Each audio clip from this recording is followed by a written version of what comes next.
ওয়া উখারু মুতাশাবিহাতুন ওয়া আম্মাল্লাযীনা ফী কুলুবিহিম যায়গুন ফায়াত্তাবিউনা মা তাশাবাহা মিনহু ইবতিগাআল ফিতনাহ। এবার আল্লাহ পাক বলতেছেন যাদের অন্তরে কুটিলতা আছে, মানে আমাদের কথা বলতেছে, আমাদের মতো যারা স্টেজে আমরা বসি, আমাদের মতো যারা এরকম মিম্বরে বসি, আমাদের কথা বলতেছে ফাআম্মাল্লাযীনা ফী কুলুবিহিম যায়গুন, যেই সমস্ত বক্তাদের অন্তরে কুটিলতা আছে, যে সমস্ত বক্তা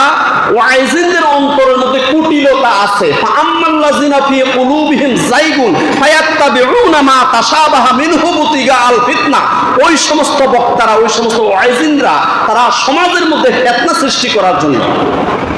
সমাজের মধ্যে মারামারি সৃষ্টি করার জন্য, সমাজের মধ্যে কিলাকিলি সৃষ্টি করার জন্য তারা মুহকাম আয়াতগুলোর আলোচনা না করে তারা মুতাশাবিহাত আয়াত